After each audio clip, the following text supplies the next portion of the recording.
Hello guys, welcome to my YouTube channel. আশা করি সবাই ভালো আছো। আমিও খুব ভালো আছি। চলে আসলাম আরও একটি নতুন ভিডিও নিয়ে। তো দেখো তেলটা কড়াইটা গরম হয়ে গেছে, আমি এখন তেলটা দিয়ে দিলাম। তো এখন আমি করব হচ্ছে ফুলকপির পকোড়া আর করব বেগুনি। তো আজকে হচ্ছে সিম্পল খাবারের আইটেম রেখেছি, কারণ কালকে খুব রিচ খাবার খাওয়া হয়ে গেছিলো, তাই ভাবলাম আজকে একটু লাইট খাবার খাই। তো আমি এখানে তেলটা গরম করতে বসিয়ে দিয়েছি।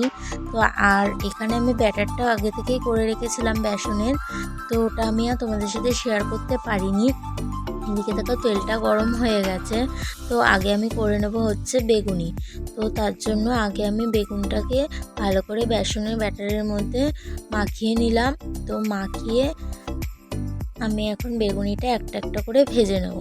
তো এই যে বেগুনটা এখন আমি ব্যাটারের মধ্যে ভালো করে মাখিয়ে আমি এখন বেগুনিটা ভেজে নেব। এর আগে কখনো আমি বেগুনি করিনি, কিন্তু অন্য কিছু করেছি, পেঁয়াজি বলো আরও কিছু স্ন্যাক্স বলো আমি করেছি, কিন্তু বেগুনিটা আমি কোনোদিনও করিনি।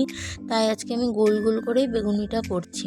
তো দেখো এক এক করে আমি এখন বেগুনগুলো ছেড়ে দেবো। জানি না কেমন হয়েছে, তবে আমি প্রথম করেছি, আমার কাছে ভালোই লাগছিলো। তো এইখানে আমি এক এক করে বেগুনটা ছেড়ে দিলাম, আরও দেব। বেগুনিটা আগে আমি করে নেব, তারপরে আমি বাঁধাকপির পকোড়াটা করব। অন্যদিকে আমি ডালটা করে রেখেছি আগে।